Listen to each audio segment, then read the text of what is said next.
We're going to discuss the European medical cannabis supply chain. And here to lead our panel, the principal consultant from the Canna Monitor. Let's hear it for Arnau Valdovinos. Arnau Valdovinos. Thank you. Thank you. Go ahead, man. Grab the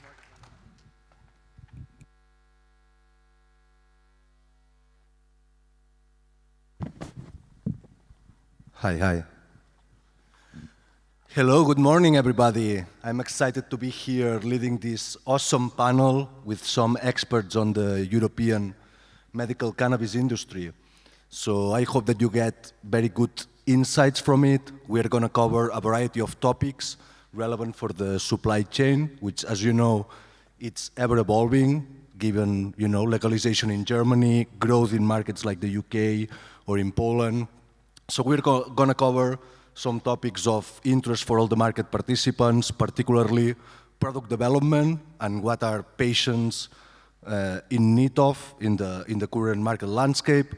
We're also going to cover supply chain standards in the market, EU GMP, GMP washing, these topics of great relevance. And we're going to finish with some analysis of the supply-demand balance in the current market. At the end, we're going to have also a short Q&A session, so be sure to prepare some questions for us, for our great panelists, which I'm gonna introduce right away, and we can get going with it. So yeah, hope you get a lot of insights from here.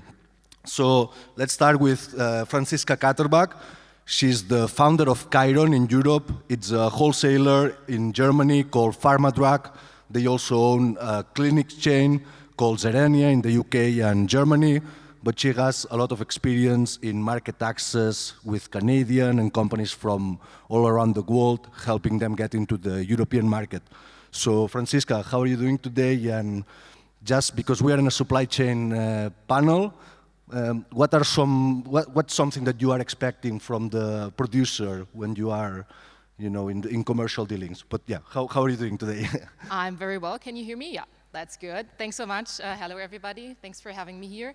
I think from a distributor side, what is very important is reliability of supply and also transparency. Because if you put yourself into the shoes of a distributor, you will put your label, and this means your name. That is your reputation to the market on a product that you haven't produced yourself. So there's a huge element of trust. And in order to launch a product and put the marketing money, put the efforts into the market, you will need to know that you can have consistent supply at a consistent quality and predictable prices. So I think more than anything, you really have to become a strong partner with your supply network, where you share both parts, the ups and the downs. So it's really a meaningful collaboration rather than just dumping a product on each other. And so it's a lot of sharing risks and upsides. Amazing. Thank you, Franziska. And our second panelist today is Eliezer Lopez. He's the business development manager at Portuguese sustainable cultivator Green Bee Pharma, and he has a lot of experience in agricultural IP and technology transfer, and particularly in the cannabis genetics market, working in companies like Phytoplan.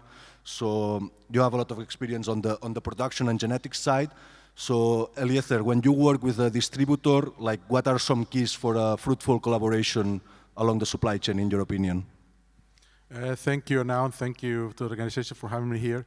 Yes, I think I agree pretty much on what Francie has just said. For us as producers, having the certainty of distributing the product that they are expecting at the right time is everything. So because that will help us planning the production accordingly. It is very difficult for me to choose a large number of strains to put into production without knowing that the strain is going to be demanded by the market. So that is when the demand comes downstream, and we will talk a bit about that later on.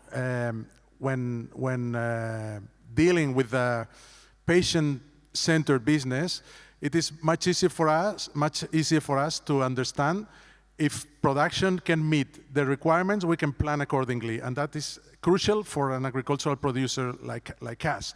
So in Green Bee Pharma, who belong a large agricultural group, it is very important to be very keen and very obsessed with planification, with production, lowering the cost, and delivering the product at the right time as demanded.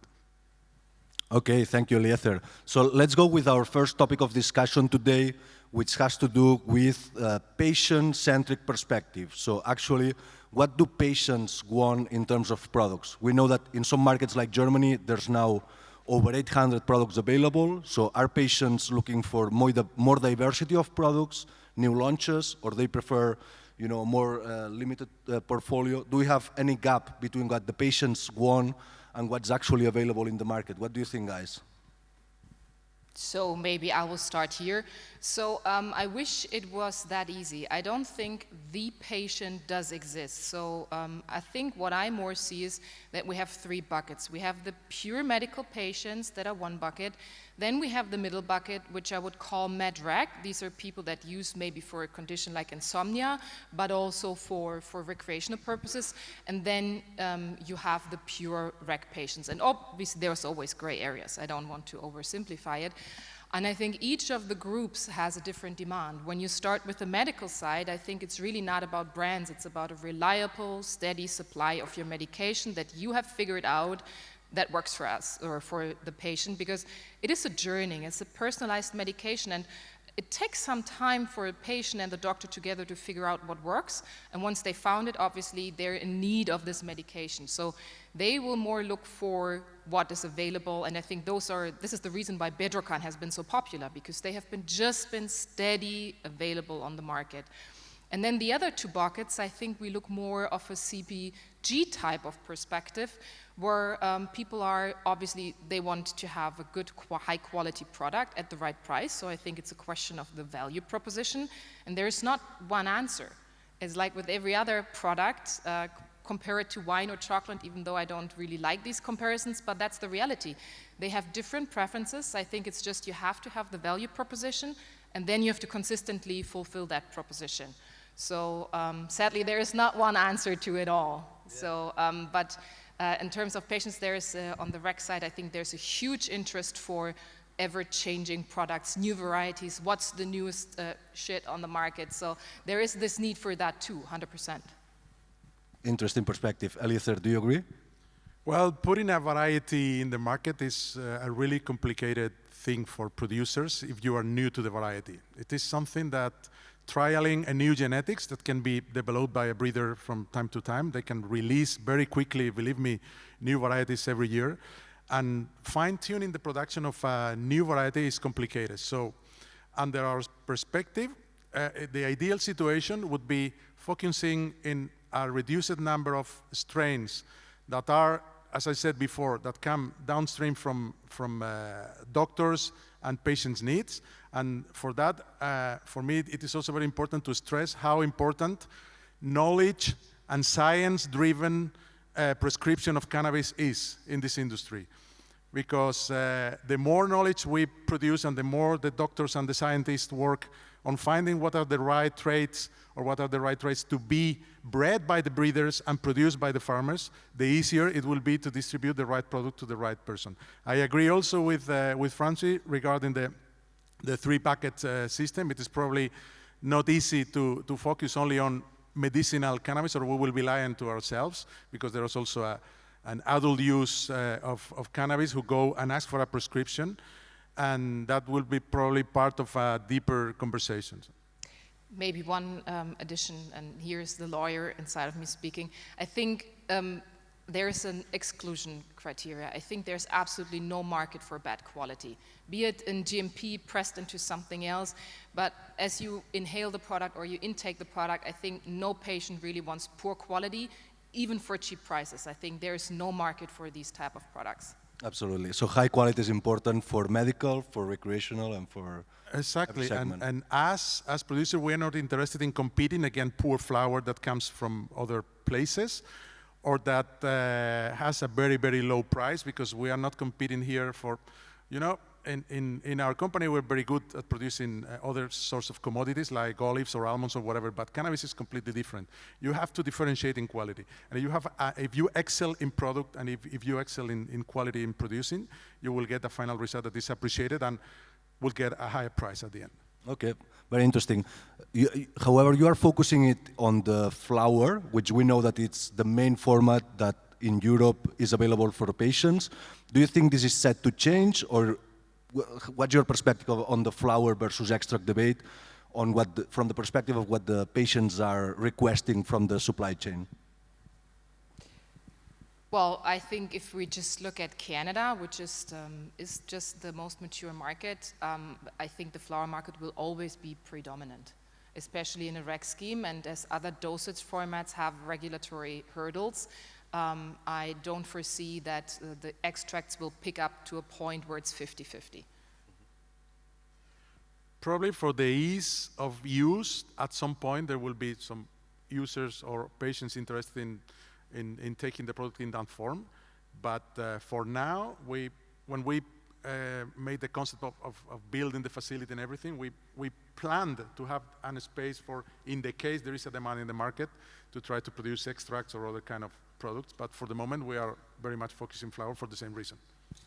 And maybe what the clinic data from the UK, from the current clinic tells us is it's not either or, because in most of the cases you will also see a combination of both. But here we're talking about patients more, maybe medrec to medical patients.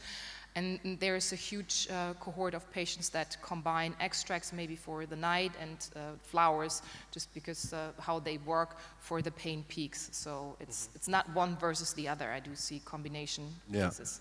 However, supply of extracts is very much constrained to oral products like oils, no? And there's, as you said, Francisca, regulatory issues with bringing other formats that are very prevalent in other markets like pastilles, gummies, vapes, all of that. No, there's medical device regulation. So I wanted to ask you, actually going on to the next section of our panel, in terms of standards in the supply chain. We know there's been a lot of debate recently regarding GMP washing, no? So producing under GACP standards, maybe in another continent or maybe even in Europe, and then having some processor put the label of GMP in the product. Is that a problem, you think? Producer first. Well, standardization in agriculture has been here for decades. In fact, I think it's a big win of the industry and the producers to find out global standards as a point in agriculture. For example, there is what is called global GAP. Is a well-known standard for other agricultural production, and many producers adopt it, and retailers also put an eye on evaluating. And also helps a lot in the terms of auditing your supply chain, because you don't have to have your own inspection of your provider every time if they stick to the standard. In that case, I think the important thing is that the harmonization of standards that currently exist in different areas of the world is very important to ensure that we compete with the same rules. Because it is not fair, under my point of view, that a producer somewhere in other latitudes have less or have more restrictions, has less restriction in producing or using different products or systems, or even paying less to their workers, or with less social security or bad work conditions, to compete against farmers, for example, in Europe, who, apart from the strong bureaucracy that we suffer in Europe, has also to compete in price with easier ways of production in those areas.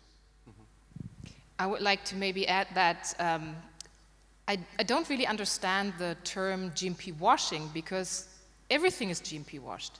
Because there is no GMP kicks in later in the manufacturing process, so the product will always be grown under GACP and then turned into GMP. So technically every product is washed. I think the question here is when you don't have it fully vertical in your own production, that you transfer from GACP to GMP in your own vertical, but that is what Elisier said. I think it can, even if done correctly, add another safety net, because you have to always, like from the distribution side, you always have to audit the entire supply chain back to the start. So when there is an external party inside, you have an additional layer of audits and security.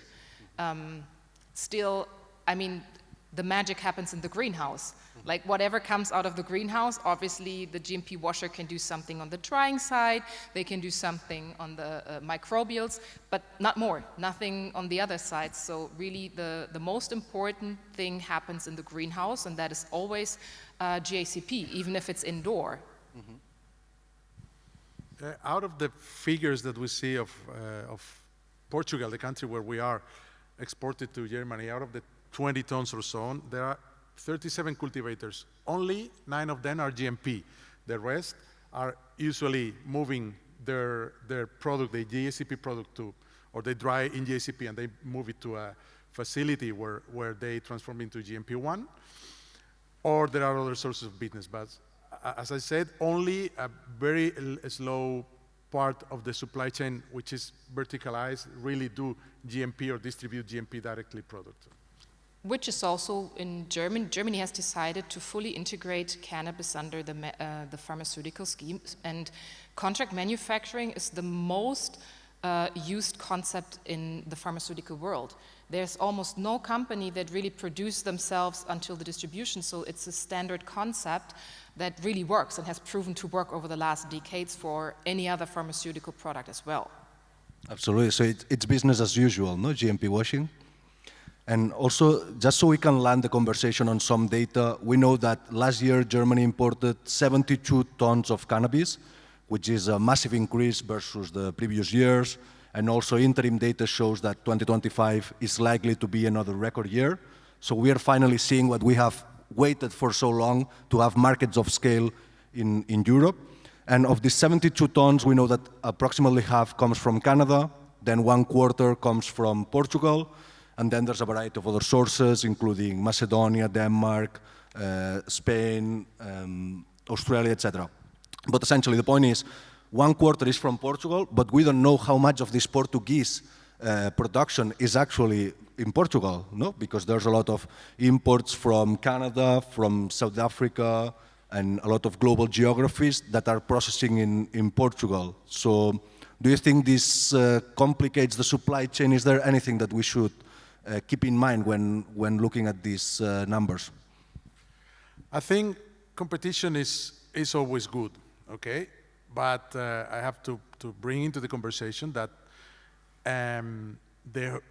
the large quantity of cannabis exported from Portugal, in my opinion, I don't know how much does it belong from third countries or imported from Canada, but I guess it's a large quantity imported from Canada and South Africa, probably. And you have to see that there are 24 manufacturers in Portugal, and 18 of them are GMP. So all these people, all these companies, are processing most of the foreign cannabis that comes, because me as a producer, I'm not interested in importing flower from Canada because I can produce my own flower.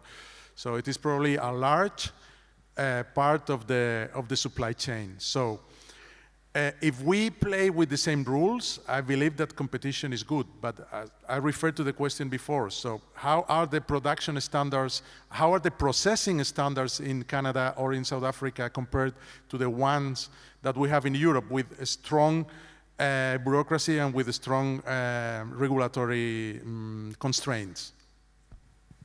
Yeah, makes sense. And actually, one aspect that is very relevant in these terms is microbiological standards, which is, of course, much stricter in Europe compared to other global geographies.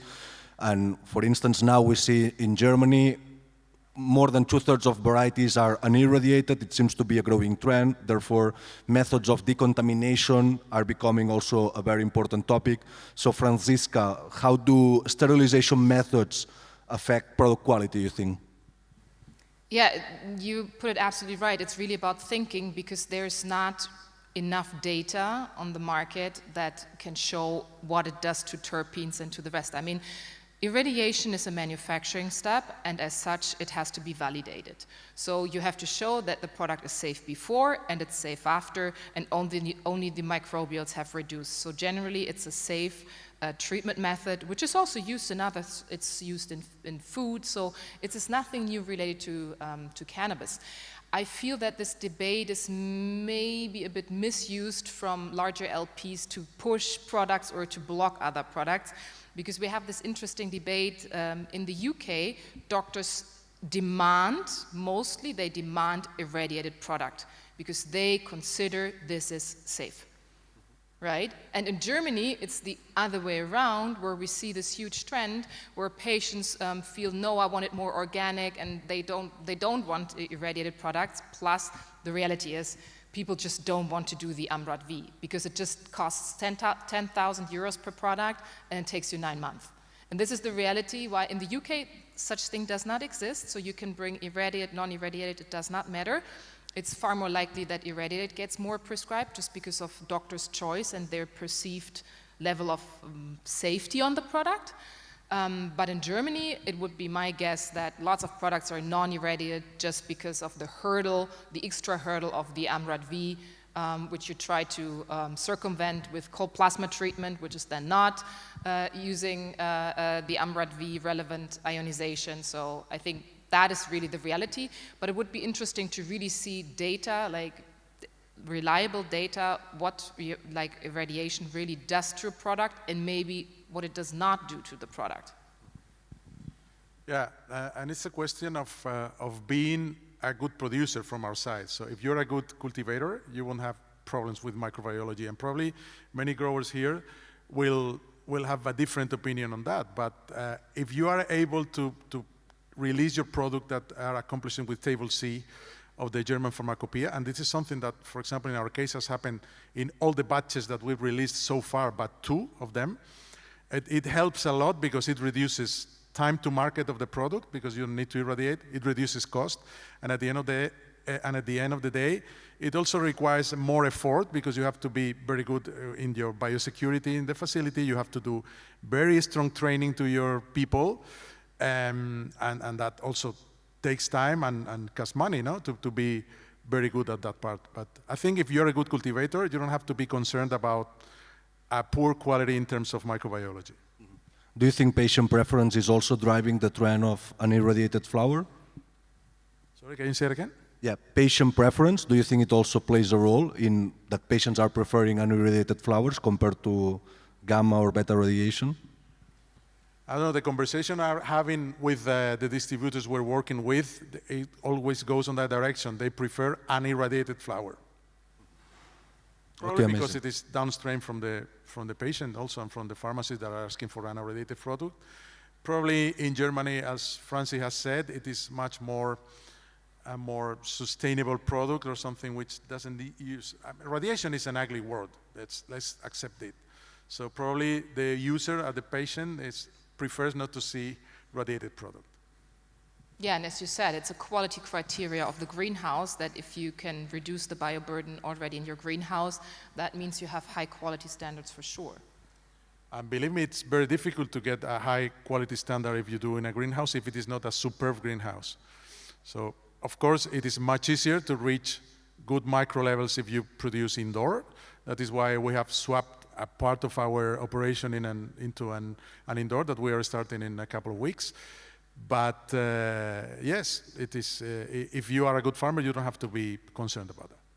Okay, it also shows that you're doing everything right and by the book as a producer. Well, we're learning from others too. It's a learning curve, and in the past 2 years we started like very actively trying to get a good portfolio of strains, and now I think we've decided that you have to concentrate on a few winners that are demanded by the distributor and not lose your focus on being very effective at cultivation. I just heard something very funny from another producer in Portugal, and she said that your real boss is the sun, because that is really who dictates what you're going to do. And I think it's quite accurate. Yeah, and sometimes it helps and sometimes it doesn't help. For example, last summer we had terrible temperatures there down in Alentejo where we have our facilities, so you have to cope with having a good environment in order to avoid fungi, in order to avoid botrytis and other things that can spoil completely your production and put all the product down. Amazing. So yeah, let's move on to our last block of this panel, which is concerning supply and demand balance. So as we were saying, last year Germany was 72 tons, but in the last quarter of the year it was 32. So we know that the run rate is pretty high, and yes, demand, as it's shown by numbers by the distributors, demand is exploding, but is this really sustainable? Now it seems like we are on a bit of a seller market, vendor market, because distributors are really looking for new supply. But do you expect this to revert back to a little bit more of the oversupply situation that we had 1 year ago? What are your perspectives for the next couple of quarters or for the next year in terms of supply-demand balance? Okay, getting my crystal ball out.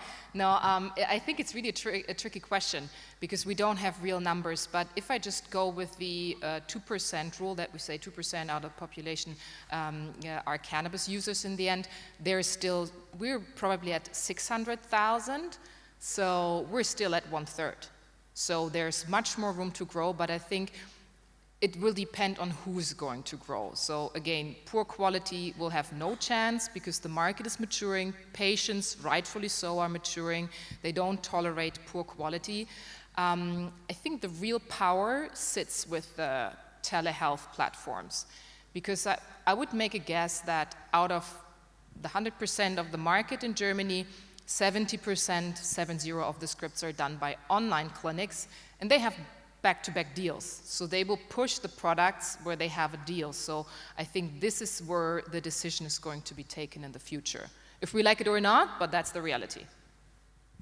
Yeah, and telemedicine in other countries have had, as my understanding, I'm not an expert on that country, but I think in Poland there has been some restraints on that. So it is not that easy to get a prescription online, so you have to go to and visit a real doctor. I think it's a big step when they allowed in Germany to have the cannabis prescribed by an average doctor, so that it doesn't have to be a specialist. So it is probably helped boosting the demand on the product. And from our side, how I wish it was, as Arnau said, a seller's market in which we have everything sold. It is not that easy, you know. Especially when you have just arrived to the market, you have to prove a lot. You have to demonstrate. You have to show to your distributor that you're able to supply reliably, which is what really concerns them and what really concerns us. If I will be able to produce exactly what they are asking at the right moment, they are asking for that. Because, as I said, planning will be everything in terms of demand and supply. And of course, now we are receiving a lot of calls. Do you have product? And say, okay, I can have product, but the subsequent question is, and how much and how consistently will you be able to provide these quantities over the time? If you're able to do that, we could have a contract manufacturing agreement in which we cultivate for them. But if not, if you're not reliable and you don't have a constant and repeatable supply, you will have problems. And I think here it's very important also about the supply chain that you work with the right distributor. Because the reality is now with the law change, pharmacists start to substitute. So you will come with a script of X and he will tell you, well, I don't have this available, we can switch to this. And obviously the pharmacist will likely dispense, he's an economist, rightfully so, he will dispense where he has a good margin, where he has a good deal. So while you do the magic in the greenhouse and deliver quality, you might want to find the right partner that has the right deals in place to downstream the product such that you don't sit on, because for a distributor, product is an inventory risk, that's it. It's just cash sunk in your inventory, and you want to make sure that it's downstreamed, and there it's important. It's about having good commercial agreements with the right outlets that have the right patient base. Yeah, these days we have calls from people asking, do you have 100 kilos? I will take it all. I say, okay, it is not that easy. I mean, I am not interested in having a relationship with someone that is asking for whatever I have. So it is a relationship that is, I think it is not good to us. Because at some point, this distributor will do the same with any other options that it has. So I prefer to rely on a long-term agreement for, I don't know, a couple of years or 3 years with the plant production. We will see how it goes if the market is able to absorb that quantity of flower at this moment. But working on one-take operations is not interesting for us. Okay, last question, because you mentioned that, of course, telemedicine is super important for the future of demand. And we were talking backstage, Franziska, about some recent rulings. So now there's a new government in Germany, a little bit more skewed towards the conservative side. So do you expect any type of limitation on telemedicine in the next quarters? So telemedicine providers are taxpayers, which is generally a good thing because dealers don't. So I think the government will realize that it's an industry, and of course they have to play by the books, and I do see that here and there are violations on, like, they shouldn't advertise as hard as they should, but I don't foresee, and Peter is likely going to speak to it after, so I don't want to talk too much right now. I don't see bans on telemedicine because it's an economy in itself, and my personal opinion is that they really, they do the job that other doctors don't do. And the reality is not that people don't use the product, the reality is that they go to the dealer again, which is worst case scenario.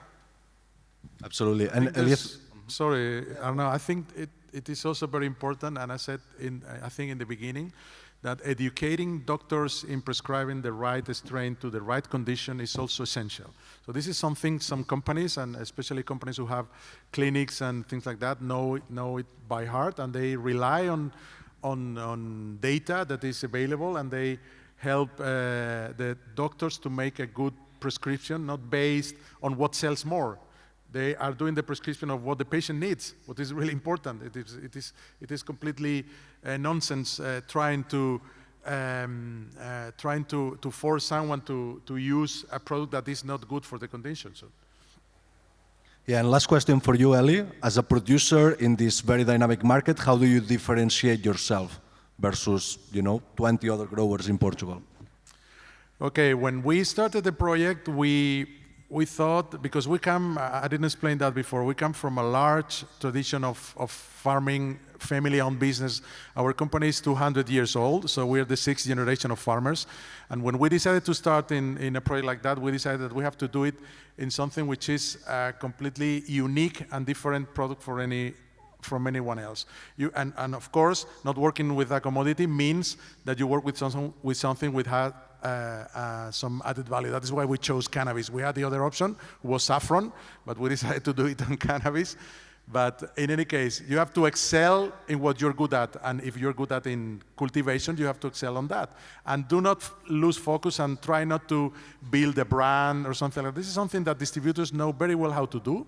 This is something that probably pharmacists will know how to put into the market. But for us, just focus on growing, focus on choosing the right strain with the right partners, with the right breeders, and then I think the success will come along. Okay, and for you, Francisca, how do you differentiate yourself as a brand or as a distributor in the market?